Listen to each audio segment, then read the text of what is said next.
என் அன்பு செல்லமே, என்னுடைய அழகான தங்கமே, வாழ்க்கையில் நீ சந்தோஷமாகத்தான் இருந்தாய்.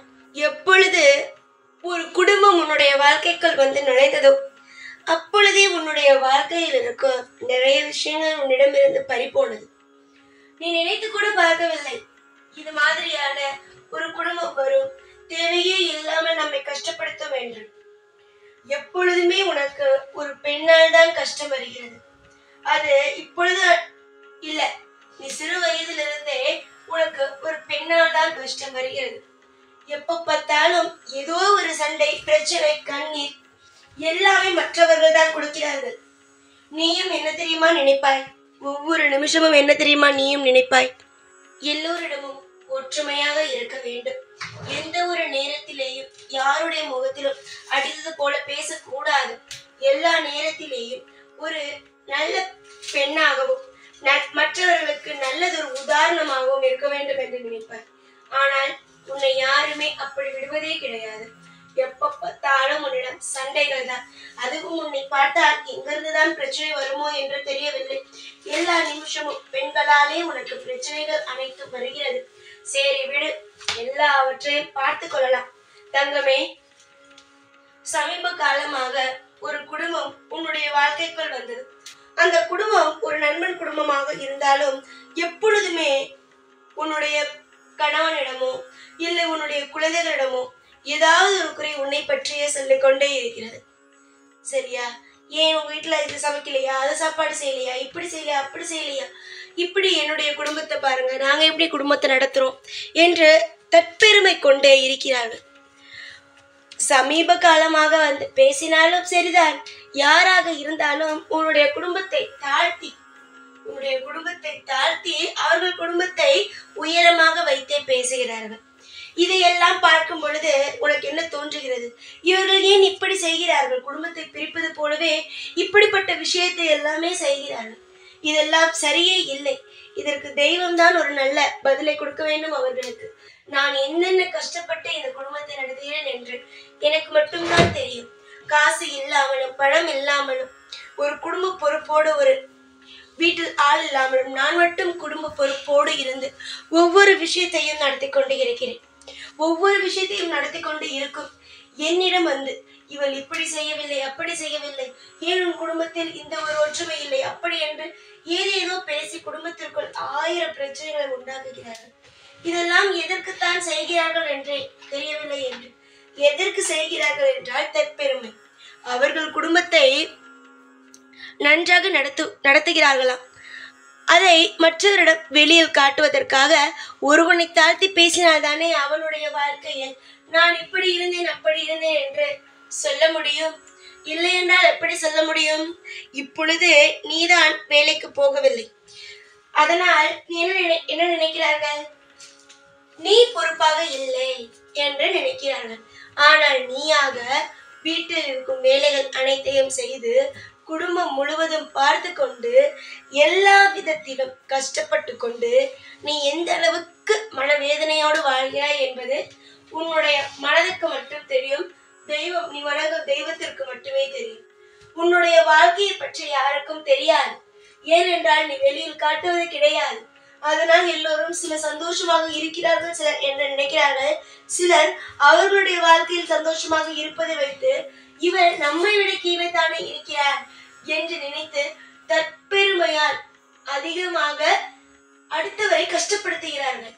தற்பெருமை எங்கு இருக்கிறதோ அவள் காலப்போக்கில் அழிய போகிறான் என்றே அர்த்தம். புரிகிறதா? தற்பெருமை எங்கு இருக்கிறதோ அவள் காலப்போக்கில் அழியும் நேரம் வந்துவிட்டது என்றுதான் அர்த்தம். நீ அதனால் அடுத்தவன் இதை சொல்கிறான், குடும்பத்தை பிரித்து விடுவானோ என்றெல்லாம் நினைக்காதே தங்கமே. வாழ்க்கையில் யாரும் உன்னுடைய வாழ்க்கையை பிரிக்க முடியாது. அதே போல உன்னுடைய குடும்பத்தில் இருப்பவர்கள் எது வேண்டுமானாலும் பேசலாம்.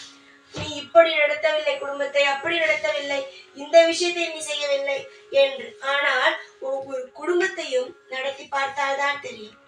உன்னுடைய மனநிலைமையை முற்றிலும் அறிந்த இந்த சாய் கூடிய சீக்கிரமாக உனக்கென்று ஒரு தனியான ஒரு வாழ்க்கை, அதாவது வேலை, தந்து உனக்கு என்னென்னலாம் எப்படியெல்லாம் வாழ பிடிக்குமோ அது போலெல்லாம் வாழ வைத்து உன்னை சந்தோஷப்படுத்துவேன்.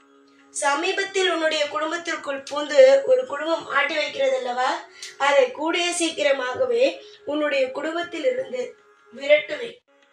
அந்த குடும்பத்துடைய வாழ்க்கையை தலைகீழாக மாற்றுவேன். யாருமே தன்னிடம் நகை, பணம், அந்தஸ்து இருக்கிறது என்பதற்காக மற்றவருடைய குடும்பத்தை அதை வைத்து கெடுக்கவும் கூடாது. அதை வெளியில் காட்டி எந்த ஒரு விஷயத்தையும் செய்யவும் கூடாது. அவனவனுக்கு தெய்வங்கள் கொடுப்பதை வைத்து வாழ வேண்டும். அதை இங்கு நிறைய பேருக்கு தெரியாமல் தான் மற்றவருடைய வாழ்க்கையோடு ஒப்பிட்டு பார்த்து பார்த்து அடுத்தவர்களை கெடுக்கிறார்கள். நீ என்னுடைய குடும்பத்தில் இருப்பவர்கள் பொறுப்பாக இருக்கிறார்கள், உன்னுடைய குடும்பத்தில் இருப்பவர்கள் பொறுப்பாக இல்லையா, இப்படி எல்லாம் பேசுகிறார்கள். தங்கமே, விடு. உன்னுடைய வாழ்க்கையை கெடுப்பவர்களுக்கு நிச்சயம் தண்டனை உண்டு. ஆனால் உன்னுடைய வாழ்க்கையில் இனிமேல் அற்புதம் நடக்கும். நான் இது உன்னுடைய வாழ்க்கையில் இருக்கும் கஷ்டத்தை மறக்க வார்த்தைகளை சொல்லவில்லை. இன்பமான விஷயத்தை சொல்லத்தான் வார்த்தைகளை சொல்கிறேன். இன்பமான விஷயங்கள் நடக்கப் போகிறது. எந்த நேரத்திலும் அழாதே, சுதாரிப்பாக இருந்து கொள். 1000 பேர் வந்து உன்னுடைய குடும்பத்தை கெடுக்கலாம் என்று முயற்சிகளை செய்யலாம், பிரிக்கலாம். அவர்களுடைய வாழ்க்கை நன்றாக இருக்கிறது, உன்னுடைய வாழ்க்கை நன்றாக இல்லை என்று ஒப்பிட்டு பார்த்து மற்றவரிடம் உன்னை தாழ்த்தி பேசலாம். இப்போ நீ இருக்கிறாய், உன்னுடைய துணையிடம் போய், என்ன உன் குடும்பத்தில் இருப்பவர்கள் பொறுப்பாகவே இல்லை, என்னுடைய குடும்பத்தில் இருப்பவர்களை பாருங்கள் எப்படி இருக்கிறார்கள் என்று சொல்லும் பொழுது ஒரு கோபமும் விரக்தியும் வரும். அதற்காக சில விஷயத்தை அவர்கள் தூண்டிவிடலாம். ஆனால் உன்னுடைய வாழ்க்கையில் அடுத்தவர்களே மிஞ்சி போகும். அப்படியே வியந்து பார்க்கும் அளவுக்கு சில விஷயத்தை எல்லாம் நடத்தி வைப்பேன். அப்பொழுது பேசியவர்கள் அனைவரும் வாயை மூடிக்கொண்டு போவார்கள். இது நடக்கிறதா இல்லையா என்று வேடிக்கை மட்டும் பார். தொடர்ந்து உன்னுடைய வாழ்க்கையில் கஷ்டப்பட்டு விட்டாய். இனிமேல் கஷ்டமென்ற ஒன்று உனக்கு இல்லை. பேசும் வாயை மூட முடியாது. ஆனால் நீ செய்யும் விஷயத்தை தொடர்ந்து செய்து கொண்டே இருந்தால் அவரவர்கள் தாராளமாக மூடிவிடுவார்கள். இதுதான் உண்மை. எந்த ஒரு சிறிய அளவுக்கும் சிறிய விஷயத்தையும் நினைத்து நீ கவலைப்படாதே.